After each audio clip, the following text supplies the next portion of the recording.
Good morning, everyone. Welcome to the second day of BECAP conference. We are very happy to have you there.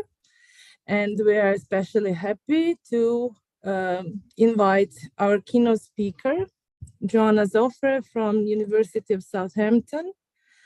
Joanna, please join us.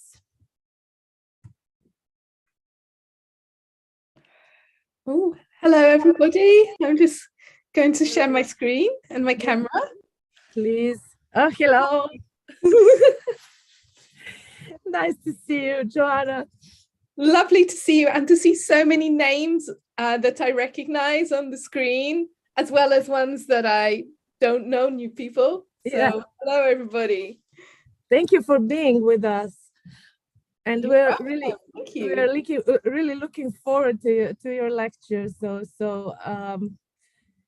you can share your screen if you are ready. Okay.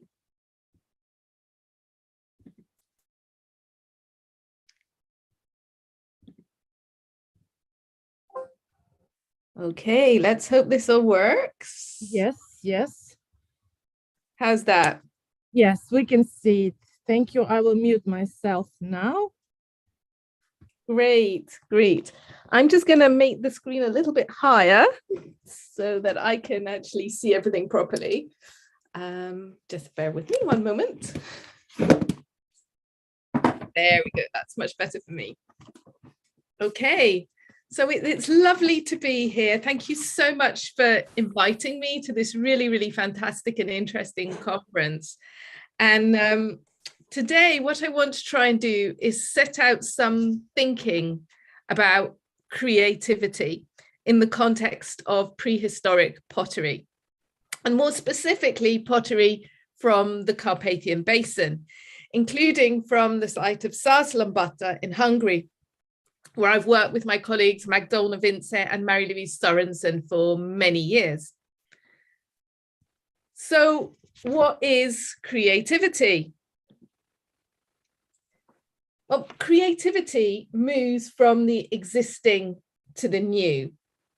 It's what lies behind typological developments, behind all of those charts and tables that we do, or changes in decoration and style. And indeed, without creativity, material culture would not change. In short, it's how change and the future comes about. It is that mechanism for change. So creativity is about change, but it's also about how concepts and ideas are materialized in objects.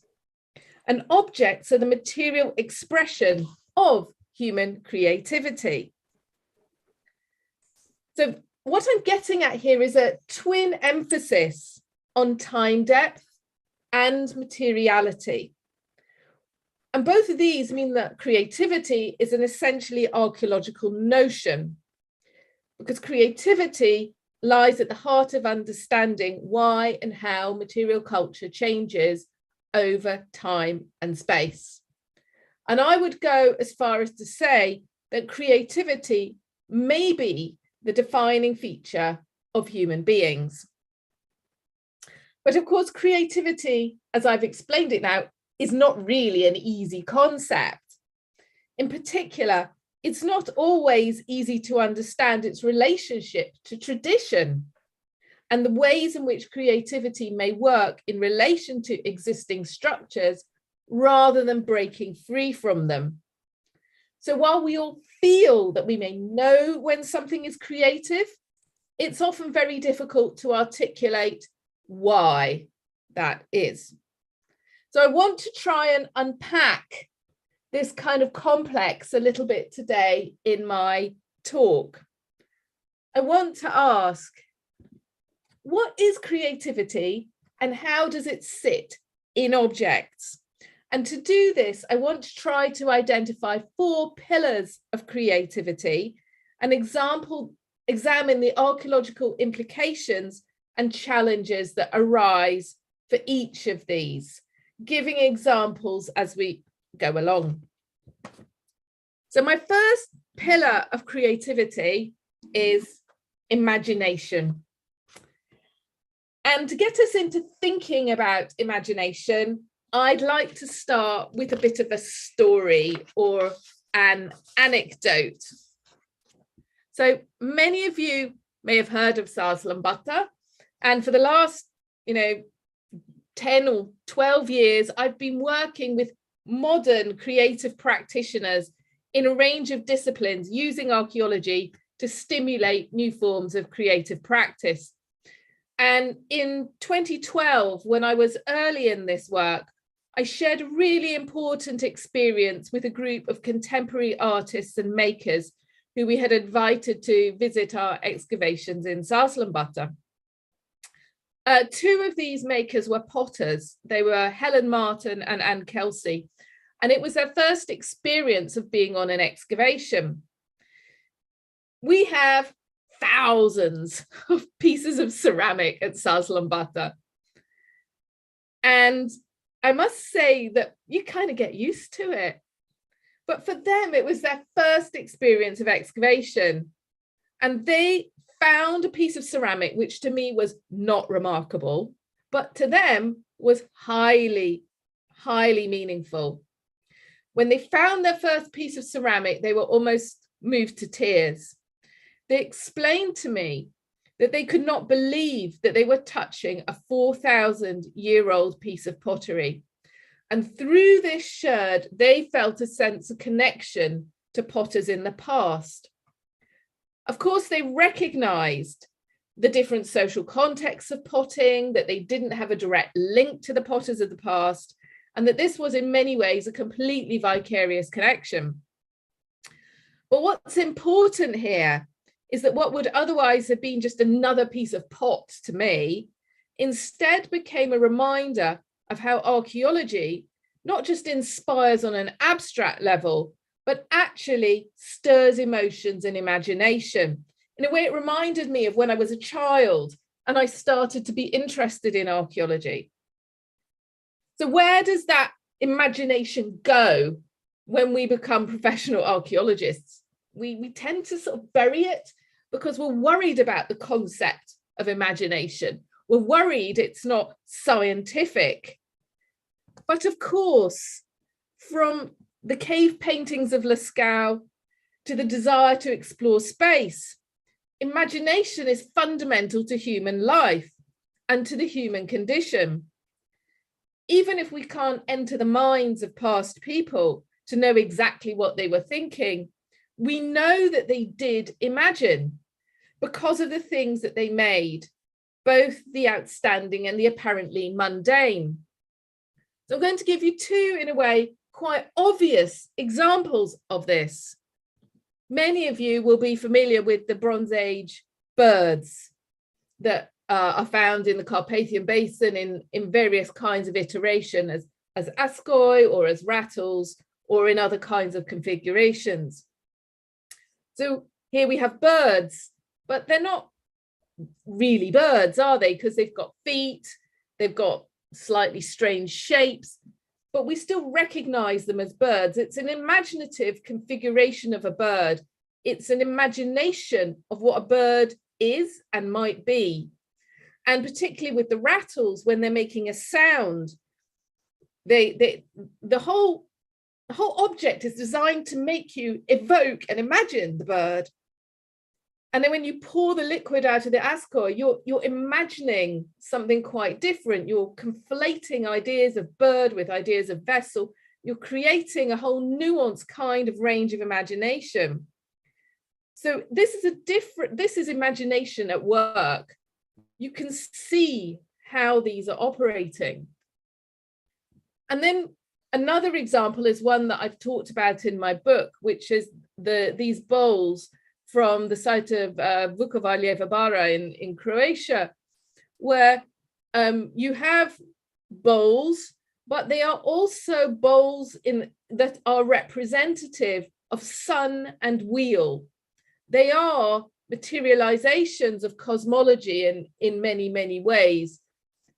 I'm not going to go into the whole Bronze Age cosmology thing at the moment, but in my book, I talk about how you can fill the bowl and then you can reveal the sun below it.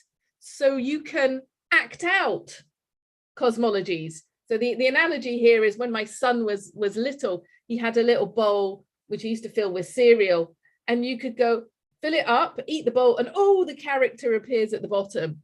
And you can literally act out a Bronze Age cosmology where you place liquid into the bowl in the way that the sun goes down into the water in the night, as Fleming Cal has shown us in his understanding of Bronze Age cosmology, and you pour out the water or the liquid and the sun rises again. You have this performative engagement with the object that is entirely driven by an imagination of the world and the role of that object in driving and representing that imagination. So it's quite a complicated, nested suite of things that object is doing and showing us in terms of a concept, but an imaginative concept that drives it. And all objects are the material outcomes of imagination about perceived needs in the world, related to beliefs in the cosmos, the elaboration of the environment, or more. And it's the imagination that is required to visualize and step into that newness that drives change in material culture. But imagination alone is not enough to be creative. Being creative requires that we know how to make the thing that we imagine real. And this means making imagination concrete in the way that I've described. This making of things requires an underpinning knowledge of objects and materials and their possibilities for use. So abstract knowledge alone is not enough.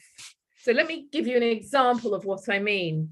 So in theory, I know about the process of glass blowing and making glass, but I have no idea actually how to do it in practice. And this was brought home to me very strongly. I did an evening class to learn how to do silversmithing, and no reading of books will tell you how to do it. You must engage with that process yourself, that bodily engagement.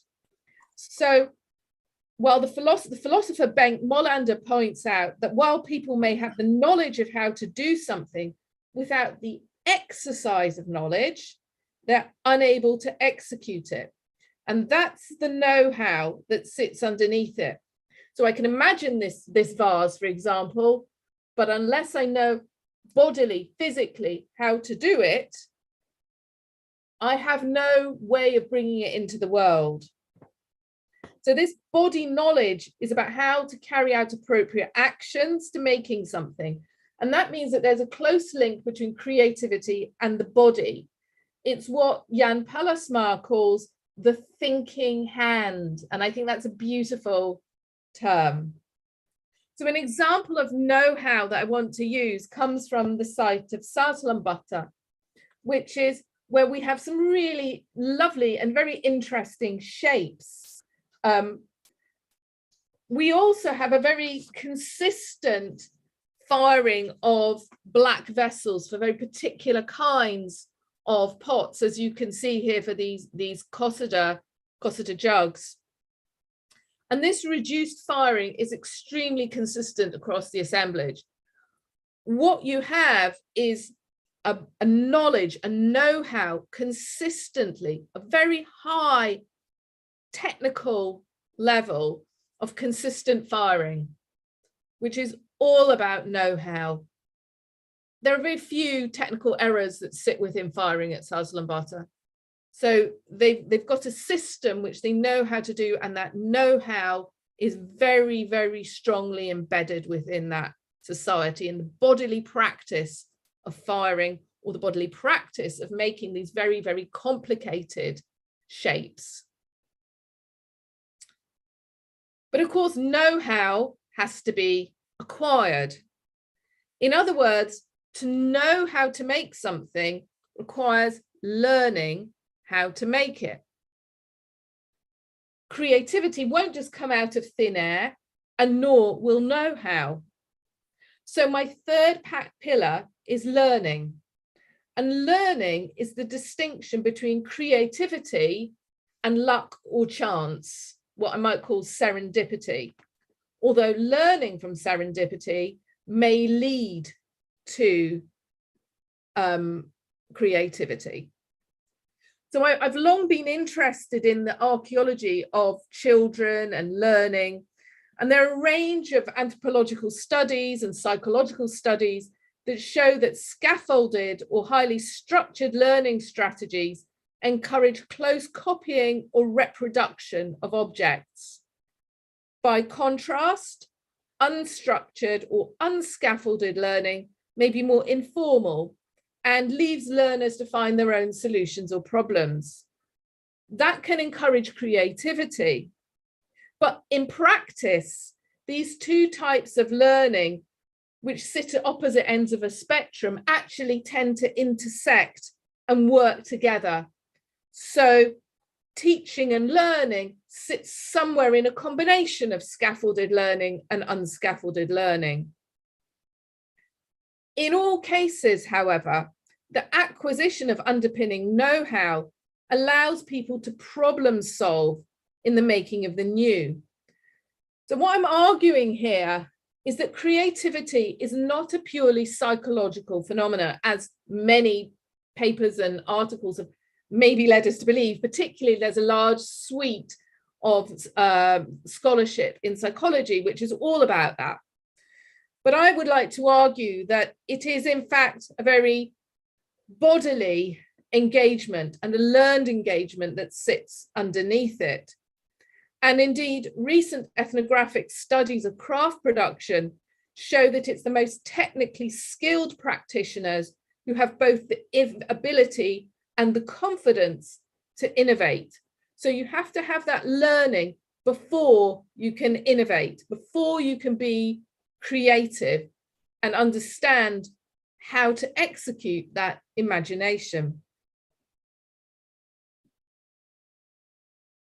We did a piece of work a few years ago. Again, we published this, but a little while ago, but I think it's worth going back to it, which actually shows this learning in practice at Saarlandbutter. So this was a piece of work that Sandy Budden did as part of her PhD. And she looked at apprenticeship at the site of Sarslandbutter. And what she found was that vessels which are easier technically to make, like small cups, have the highest rate of error that sits within them. Whereas vessels that have more complex forms, where you might expect more technical error because they're more complicated, actually have the lowest rate of technical error. And what she concludes from this is that there is an apprenticeship structure working at Sarslandbutter where people practice on easier vessels, and then as they get more technically accomplished and more complicated, they're able to do more complicated vessels, they work into more difficult kinds of arenas where there is less tolerance for error, but also less likely to be error because people are practiced. And it's in those very exaggerated, complicated forms where we see more development typologically. And that is creativity, because there is complexity and understanding of technicality within that potentially.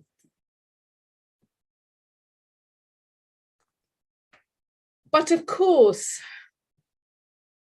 you have learning, you have know-how, you have imagination.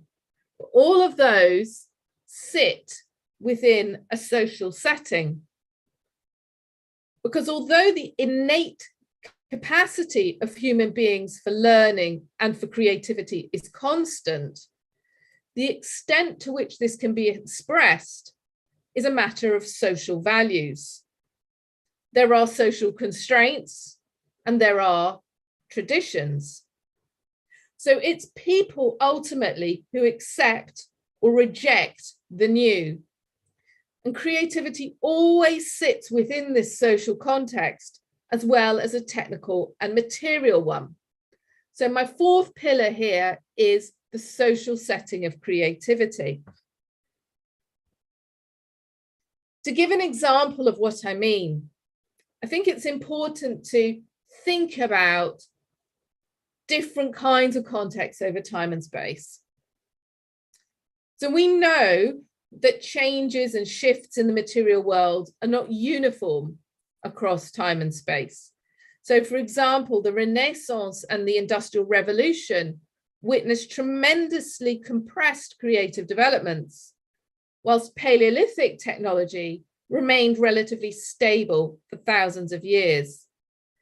And it's a challenge to understand why there are some periods and places in human history that see rapid changes, while there are others that do not.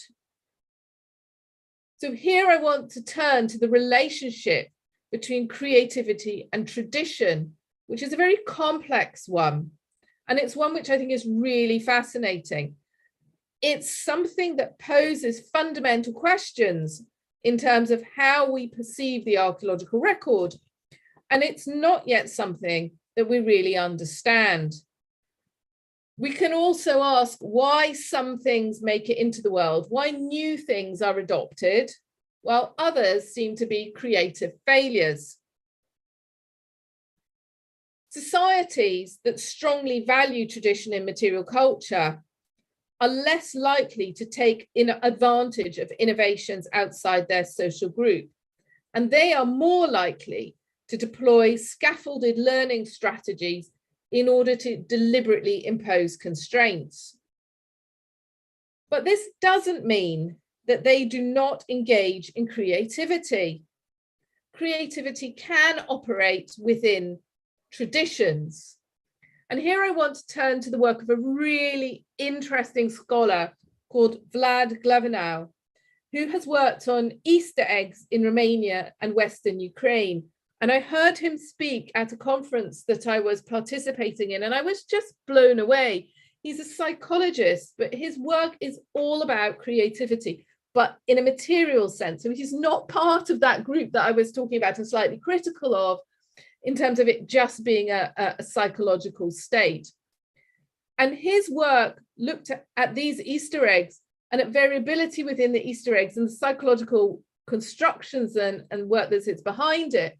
But he did a lot of really lovely qualitative work talking to communities about how they make the eggs and about the variation that sits within them and where that variation comes from. And what he identified within these different ways of learning is that there are small differences that sit within this tradition in the eggs, and that they can be pinpointed and taken out. And I think this example is really useful for us, because we're thinking about pottery. We might be thinking, where is that creativity? How can I identify it? And I think what we're getting to here is a notion that creativity can work on different scales. So there's small scale creativity in relation to working within an established tradition. But because traditions are established, this may be even more noticeable with working within strict traditions because of its departure from a norm than when we think about totally free form creativity. So in other words, what I'm saying is that if you have a very strict tradition, when you see something departing from that, that's creativity, even if it seems a small thing. If you live in the kind of contemporary West, where we're all creative and we all do our own thing, it's very hard for creativity to stand out. It's very hard to identify what creativity is because there's no norm that sits within that.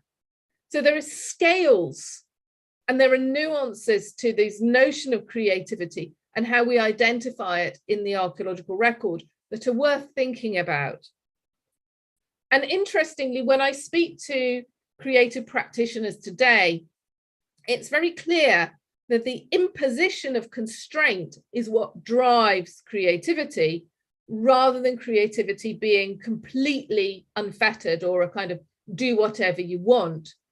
So but for a contemporary practitioner, it is the working within the limits that is exciting, not just moving beyond limits. It's what you do with an existing understanding and how you push a boundary rather than creating an entirely new understanding. Now, in this respect, the Bronze Age in the Carpathian Basin is particularly interesting because there are contrasting expressions of creativity over time. In some places, we see really strict and continuous traditions where things don't seem to change at all for long periods of time. In fact, at Saas-Lambata, we have several hundred years where there is kind of continuity with small shifts, but there are similarities. But there are other places where there seem to be very dynamic change within this one geographical region. So I'm often struck, for example, by how elaborate Garlamare ceramics are, or indeed any other encrusted ceramics. But when you look at these, they are simply combinations and recombinations of existing motifs rather than wholesale invention of new ones. This is creativity in the context of continuity. This is something very much like the Easter eggs. So what Vlad Glavinau has found is that the creativity that sits in those eggs is often about recombination. And that I think is, as I say, what happens in Garlamare, or a lot of Garlamare. If we return to Saas-Lambata, one of the very striking features of the site, as I've suggested, is continuity in ceramic form. So when we see something even a little bit different in the many, many trays of pottery that I have looked at, then it really stands out. So I've just given you a couple of examples here. So one is impressed decoration on the rim of a vessel. You hardly ever see that. I've seen very few examples in all the many, many hundreds of this form that I have seen. So that's a very small scale expression of creativity. or the vessel below. So what's happened here is that the vessel has had 2 holes drilled through it, presumably to hang up the vessel. It's an adaptation, it's a functional need, but someone's had the imagination to say, okay, what am I going to do? I need to solve this problem. I've got the technical know-how, and I'm going to hang up this vessel so that everybody can see it in my house. And I'm going to amend what a vessel is as a norm by hanging it up. I'm going to make it into a feature of my house. I'm going to use it as a decoration, not just as a tableware. I'm moving another little step. And by putting the holes in the vessel, it's interesting to consider the extent to which the original use of that vessel has been compromised. So you can't fill it up to the top now with whatever you were going to fill it up. Its function has been reimagined within the context of a social setting where it becomes a decoration. So I think that there's something really small things here that are all about creativity within the context of a tradition, that are small scale, but are nonetheless providing insights into the relationship between imagination, know-how, learning, and social settings. Now, if we take these kinds of arguments on board, it's clear that we cannot easily characterize societies as either conservative or creative. Valuing tradition and continuity does not mean not valuing creativity, if you understand what I mean. Living is made up of many different objects, materials, and contexts for action, and not all of these are necessarily the same in terms of the degree to which conservatism may be imposed or creativity become possible. Contrasting forms and attitudes to creativity may be expressed in different arenas within a single society. There may be settings or materials where creativity is encouraged, whereas in other areas, tradition is highly valued. And this is not just about time and space across geographical areas, but also across materials themselves. So in the Bronze Age, we see distinct differences in the form and extent of creative expression between pottery, textiles, and metalwork.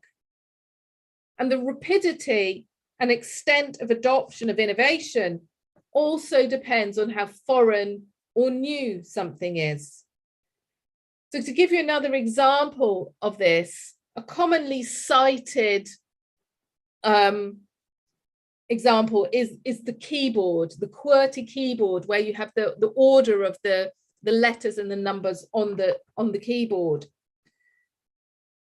And our modern computer keyboards are derived from typewriter keyboards.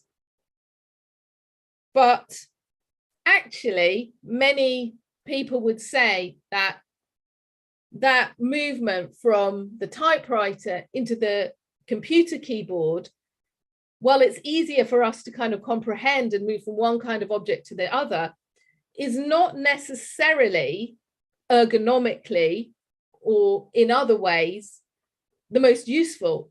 It is simply that we've been used to one set of configurations and we transpose them into the other form of material. Because we're familiar with the typewriter, it makes the computer easier to adopt. So what I'm trying to drive at here is that in contrast to modern individualist notions of a single creative genius who drives creativity, creativity is not a solo phenomenon. It's very much a social one. So each of the 4 pillars of creativity that I've described above are linked to each other and are interdependent. I've tried to suggest also that creativity is multi-scalar. It's linked to the individual, to groups, and to wider social frameworks. So imagination is individual. Know-how and learning come from your group, your immediate relationships, and they sit within wider social settings. And I've also argued that creativity is an essentially archaeological concept. And I want to take this a little bit further by framing creativity in specifically archaeological terms, suggesting a suite of propositions and challenges that arise from what I've set out as a model. So my first proposition is that creativity is a material phenomenon. The challenge that arises from that is how material expression reflects human conceptions of the world. I referred to this at the start of my lecture through the example of the birds and the bowls, but I think that's only a start. I think we can move much further in terms of trying to use creativity as a way into understanding that conceptualization. My second proposition is that creativity has the potential to exist in all forms of material culture. Now, that's quite a bold statement, but I think that the challenge that arises from that is that we need to locate creativity. And I'm not saying that creativity only exists in material culture, but I think that material culture is a prime locus for creativity. And if creativity did not exist in material culture, for example, in singing or in performance or in dancing, if you wanted to say that that was not material culture, I would suggest, in fact, that the body is a form of material culture. I've argued that elsewhere, and thus that creativity and materiality are intimately linked.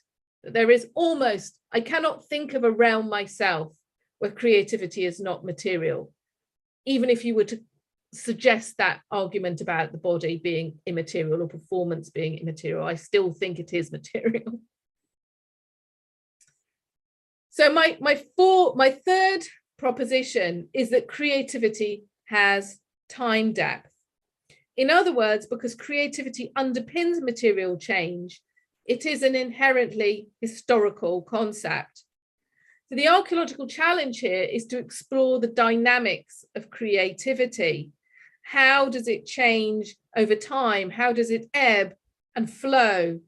And particularly for pottery, our emphasis on technology, typology, and decoration means that we have a strong foundation from which to move into studies of creativity using existing methods of analysis. My fourth proposition is that creativity involves the human body. I referred to this in terms of the acquisition of knowledge and in terms to the thinking hand in terms of know-how. And this is practice with a small c in English, the practice of doing something. What I mean by this is that creativity is this technical and material know-how expressed in practice through body knowledge, that humans make objects, but as I've said, it's not just in the mind. Even when objects are made by machines, there must still be people who sit behind this. And I could talk here about Walter Benjamin and his work on mechanical reproduction. I don't have time for that, but I just put that in there as a point of intellectual reference. Of course, the archaeological challenge that emerges from this is to explore the technical and material investigation of objects, to understand that body knowledge. In other words, to understand how things are made, how people understood materials in the past is a matter of understanding creativity and practice. My fifth point here is that creativity is a matter of practice with an S in English, which is to do something over and over again until you get it right. And the know-how needed to make something needs to be accumulated over time. Learning does not come like that, as my son, who's learning piano, will tell you. So creativity is thus an incremental phenomenon. It has time and it has duration. The act of making something may take place at a particular point or points in time, but it is always the accumulation and the expression of a much longer set of experiences and understandings. And the potter Helen Martin, who I talked about at the start of my lecture, told me a beautiful thing about this. She said that her potting practice is the result of her invisible backpack that she carries with her all the time. And in that invisible backpack are all her experiences, all her learning, all her training, all her travels, everything she has seen, everything she has handled are in that backpack. And she draws on that when she makes something. The challenge for us is to access the contents of the backpack. So when we're looking at prehistoric pottery or pottery in general, can we identify what has gone into that object in terms of practice, in terms of the backpack? What did somebody need to know to make that? And finally, I've said that the investigation of creativity is a social investigation. Archaeologists are all about the study of people. And without the study of people, we can't fully understand material culture. So the archaeological challenge that arises here is to explore the social circumstances under which creativity takes place. What kinds of social networks and relationships give rise to creativity across time and space? Under what circumstances might people resist creative endeavor? And who engages in particular kinds of creative actions? These questions implicate the social identities of groups and individuals. And again, it's important to note that just as learning to make a pot does not magically appear and you have to practice that, you have to understand what goes into it and you have to have the know-how, identity does not appear out of thin air. Identity is itself a constructed thing, and therefore it too may be a creative process. I'm arguing that creativity is not one thing, it is many things, and it takes contextually specific forms. I want to end my talk by placing a little kind of framework in this. I want to suggest to you that creativity is integral to thinking, imagining, and creating the future. Our challenge is to understand the nature of creativity at any point in time and to unravel the conditions that underpin it. And I think a focus on pottery can help us to do this very well. Archaeological approaches to creativity are only really, I think, at the beginning, but a distinctive focus on the material world through ceramics, in particular our grasp of time depth, of decoration, of manufacture, of context, of all those things that ceramicists do so well, means that the potential ramifications and implications of archaeological studies of pottery can gain enormous insights into creativity in the past. Thank you very much. Thank you, Jo. This was really very inspirational. I'm sure that all the colleagues enjoyed your talk, and I'm sure that everyone has some thoughts about all these issues that you've been speaking about. So for me, I think it's very important, of course, the whole story about learning and social settings, and you know, it's as you know, I mean, it's very important. But I also think that very important thing that you stress is creativity in the context of continuity. So it's a bit a paradox, if you agree.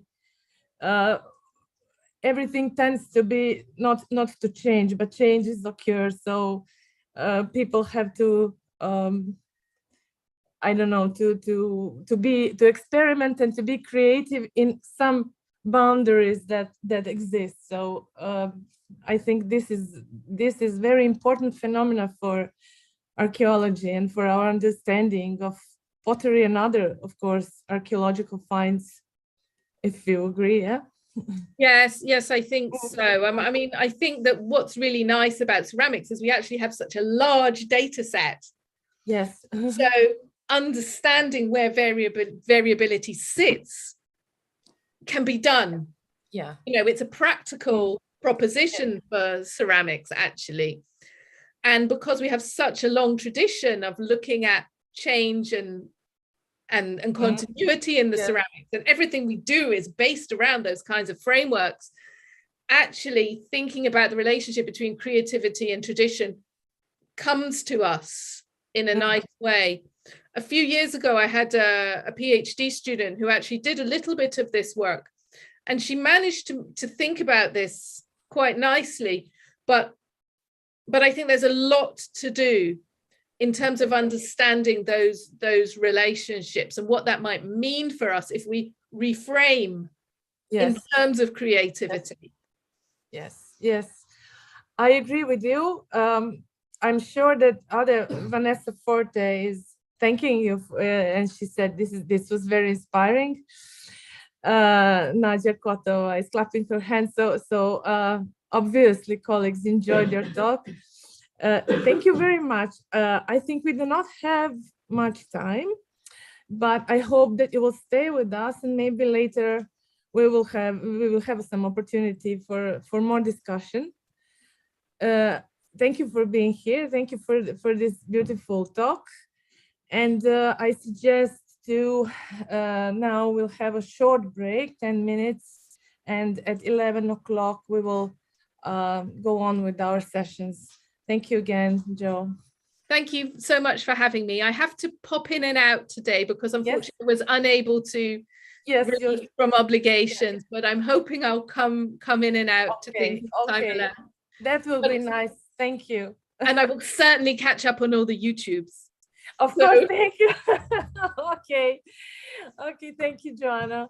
Thank you very much, everybody. Bye-bye.